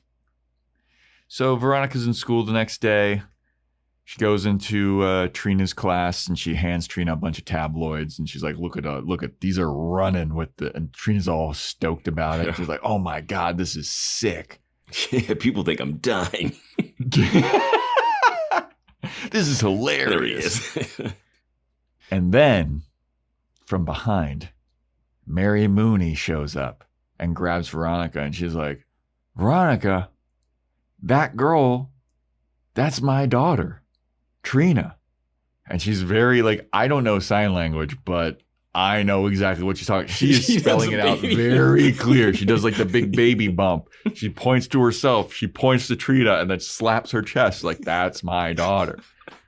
Again, she's deaf, but she can still communicate. There's so many different ways. Yeah. Write this down. Put it on a notepad. You know those notepads that Wallace was like, I've never seen one of these before. That's what she needs. There's just ways to communicate this without it being charades. All the journalists have. This is the official journalist notebook. It flips vertically. And apparently this lady's been, I don't know how long she's been working at the school. Yeah. Yeah. She never saw Trina in anything before. We'll get into it, but there's a lot of stuff here to unpack. Yeah. Yeah. So Trina then like hugs Mary Mooney and Mary Mooney's like, I'm your mom, dude. And Trina's like, oh, okay. And then she hugs and she's fine with that. Then Veronica brings Mary outside. She's got her laptop. She's like, so wait, you're Trina's mom. They finally Trina was the prom baby. The laptop typing thing. Yep. And then Mary's like, yeah, I'm the mom. And that's my baby. And then Veronica's like, that's all well and good. I'm glad that you're reunited with your fucking stupid daughter that you abandoned. But can you tell me about my mom? Yeah, this scene has like main character issues where Trina just finds out who her birth mom is, right? And then the next scene is Veronica being like, but now let's sit down and have a talk. Let's talk about my issues. Yeah, what about my mom? Tell me about my mom. And Mary Mooney is like, your mom was awesome. She was super sweet. She was really popular. She was the coolest girl in school. Like, she helped me through my hard times. Yeah. And yeah, I'm really thankful for Lianne. And then she holds Veronica's hand. Because she sees a lot of this cool, sweet girl in Veronica. And Veronica's like, oh, not fiend, friend. Yep. What a difference one letter can make. Oh, man. Yeah. Sure. Yep.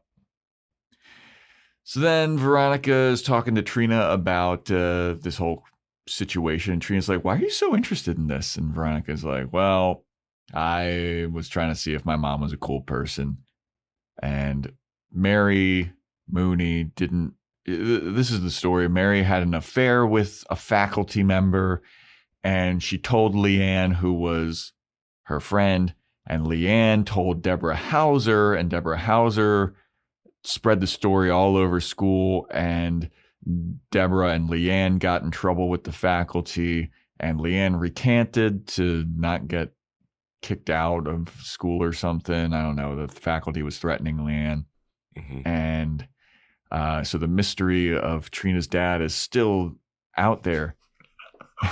Dude, I just realized that if this was an episode of this show and the same thing happened, Veronica would side with the faculty member because we've seen it happen. We've seen it happen. We've seen this exact same storyline happen. And when it happened, Veronica sided with the teacher. So Trina's like, so why would she leave me in the bathroom at prom night? Veronica's like, oh, she didn't. Mary left you at the doorstep of the father. And the father couldn't take you to a hospital because that would bring suspicion on him. And he didn't want to have like that. He didn't want it to come out that he was having an affair with a student. So he took the baby to prom, left it in the bathroom so everybody would think that it was a student that gave birth at prom. To this perfectly clean baby. Right? Like this perfectly clean, swaddled baby. Yeah. Yeah. So then Trina's like, so my dad was a faculty member. I wonder what he's doing now. And Veronica's like, oh, I can tell you exactly what the fuck he's doing now. Yeah. And then we cut to the principal Moorhead at some kind of weird faculty meeting. Trina bursts in. She's like, hey, Dad, what, are you going to abandon me in a bathroom again, Dad? Dad? And Principal Moorhead's like, Yep, and that's that. I wonder how it would go over this late in the game for him. You know, like, would it actually be a big deal at this point? Yeah, I don't know. He's also close to retirement age. Like, yeah, I mean, I just don't know what it would be for him. Yeah. But it was very interesting because when Veronica was talking to Mary, I was like, oh yeah, we haven't found, she didn't ask about who the dad is. And Trina's not like, who's my dad? Right. And then they finally do this walk and talk so they can do the reveal. And as soon as they start talking about it, I was like, oh, okay, I kind of know who it's going to be. Because if you think about earlier, he's like, Trina's here. Hey, I love that you're here. Yeah.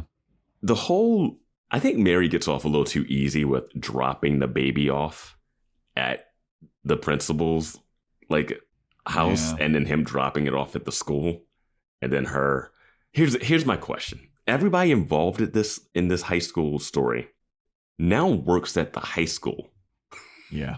Like Miss Hauser is working. She is employed by the affair daddy. Yeah. And Miss Hauser, who spread this rumor, now works in sex ed at the school. Yep. Why would he hire her as a sex ed teacher? Yeah, dude. I mean, don't. And why is Mary just like, yeah, I'll go back and work at the school? Vance, don't stop. Every time I see the principal, I can't hear his announcements, thank God. But anytime I see the principal, I have to think about the affair we had and the kid that's going. Yeah, when I get my check from working there, I just don't look at the name. And she knows who her daughter is, too, somehow. Like, she knows that Trina is her daughter. Like, not like she doesn't need this announcement. Like, the announcement isn't like, oh, that's where she is. I've been looking for her. It's like, I've known this whole time. She shows up out of nowhere because she's like, I will donate my bone marrow. But that means she already knows that she's the biological mom. So she's known this the whole time. Yeah. It's one of those things where I'm happy that she's like, I'll donate the bone marrow to help you. But when I find out the adoptive parents of yours are murderers and one off themselves, I'm not going to reach out to you at all. like you might want to reach out to Trina now that the family's gone and she's an adult and you're like, hey, you see her at school. Mm-hmm.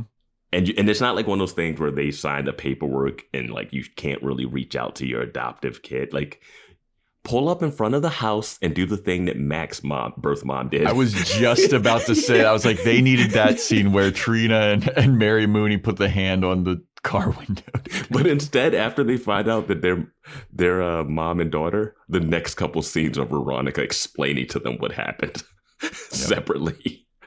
They don't even. I think Trina was like, "You're my birth mom?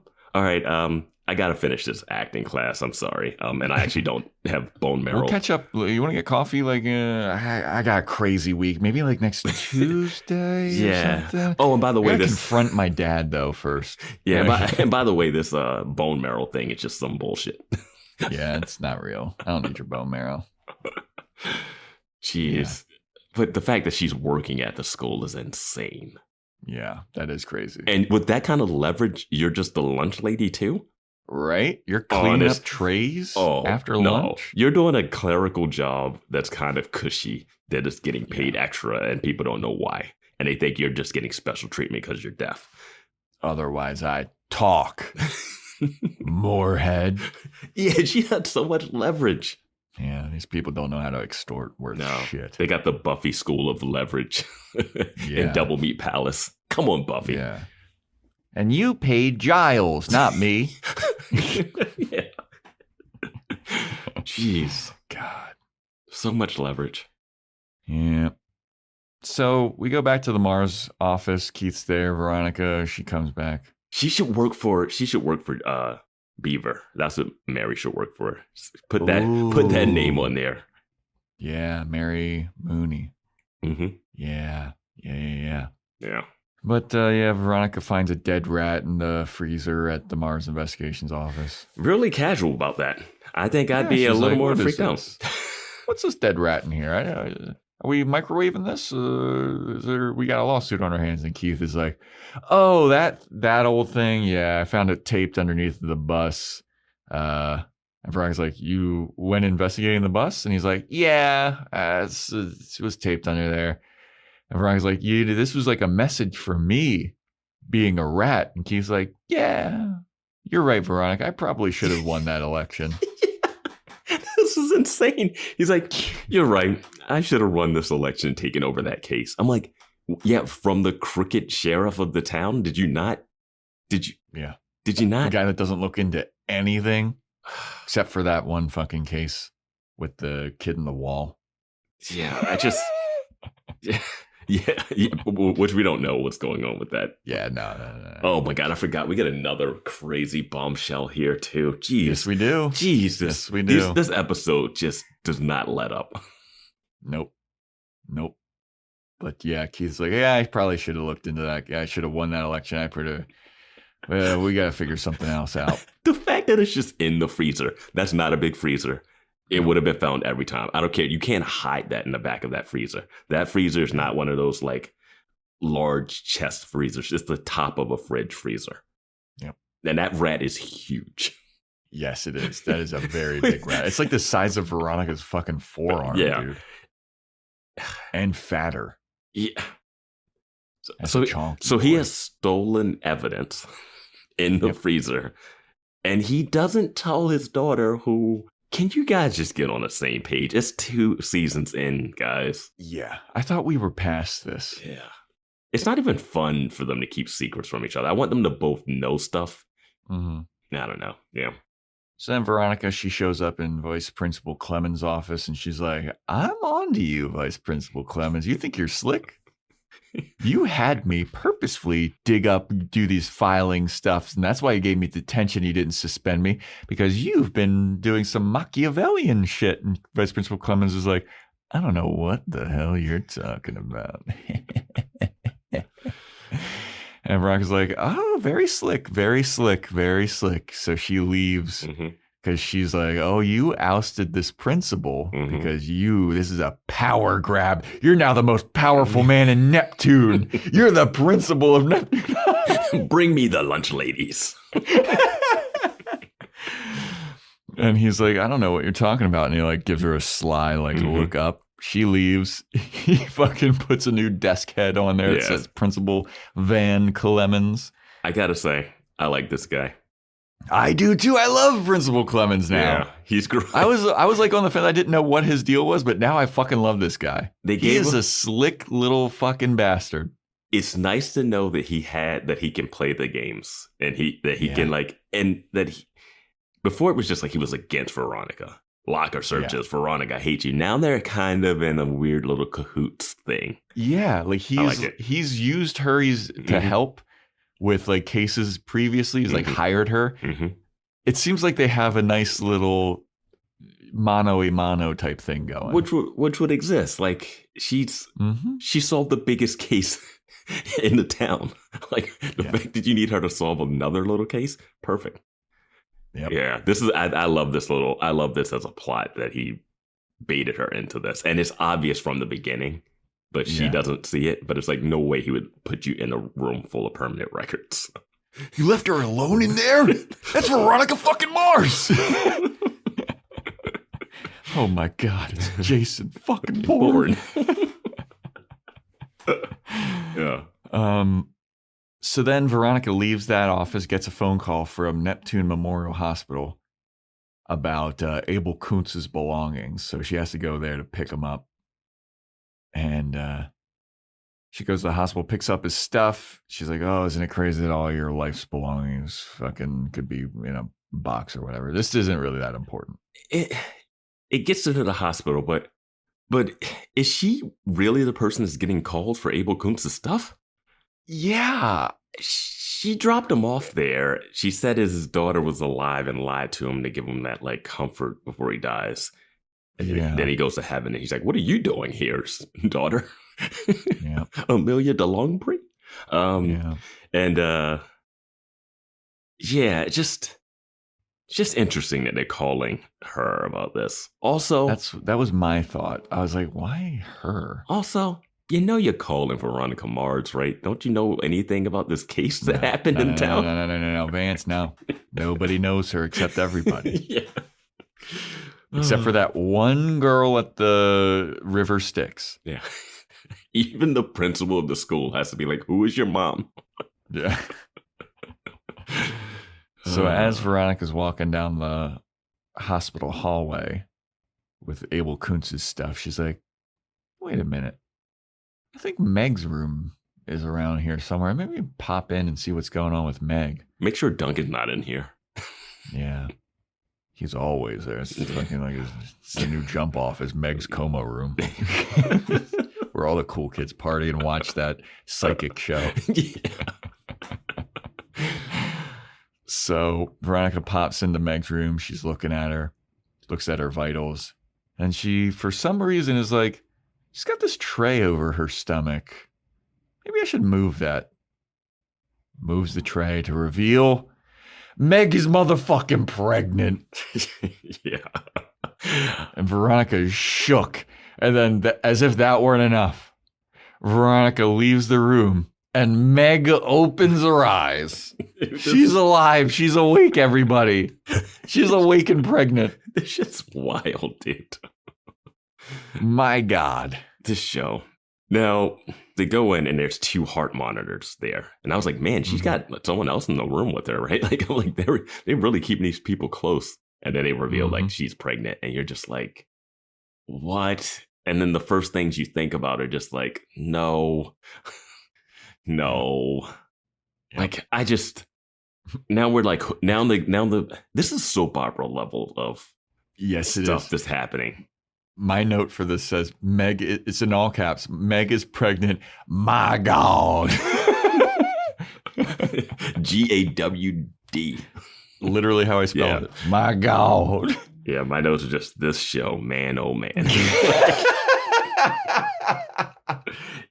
Just honestly, so now we got to be like, okay, now who got her pregnant? We know why Duncan's visiting her so much, but what was in the letter? Well, we don't know if Duncan got her pregnant. This show, I wouldn't put it past. Duncan definitely got her pregnant. I would not put this show past it being the dad who's weird. No. Dude, this show is bonkers, and I'm just not putting it past anything. That'd be horrendous. I know, but I'm like, it's well within the scope of this show. Yeah. Dear God. But Duncan getting... that's how the episode ends, with Meg popping her hand up from beyond the grave. Yeah. I mean, they do introduce a baby into the mix, a toy baby.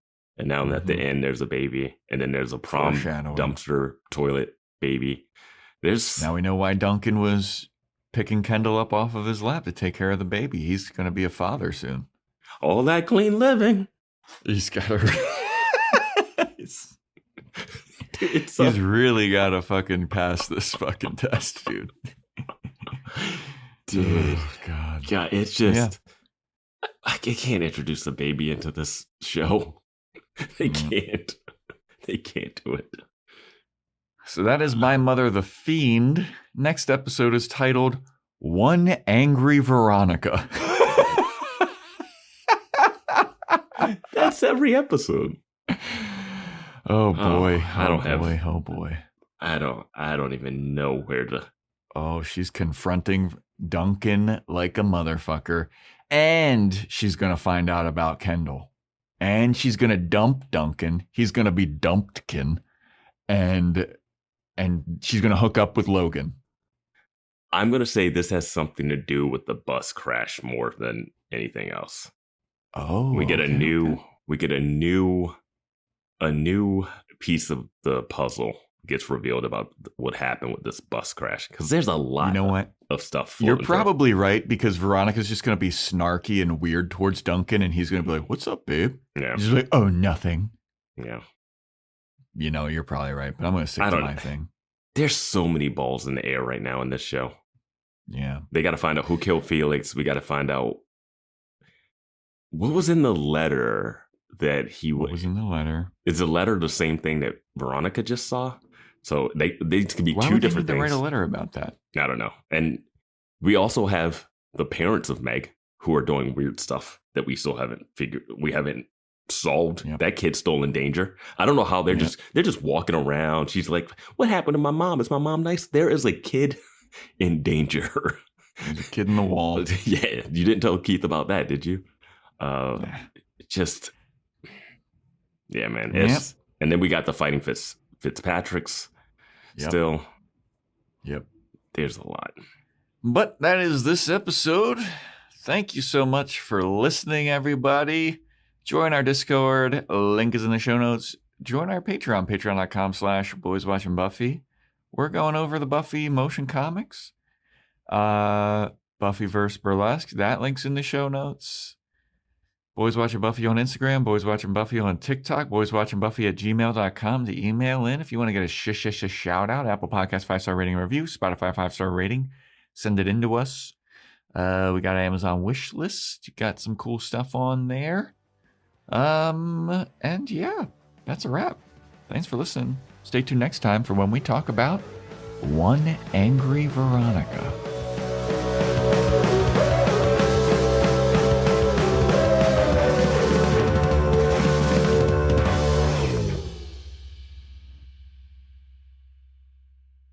You don't need sex ed. I am sex ed. Doug. Here we have the Limu Emu in its natural habitat, helping people customize their car insurance and save hundreds with Liberty Mutual. Fascinating. It's accompanied by his natural ally, Doug. Limu, is that guy with the binoculars watching us? Cut the camera. They see us. Only pay for what you need at libertymutual.com. Liberty, liberty, liberty, liberty. Savings vary. Underwritten by Liberty Mutual Insurance Company and affiliates. Excludes Massachusetts. Seltzer Kings. Podcasts.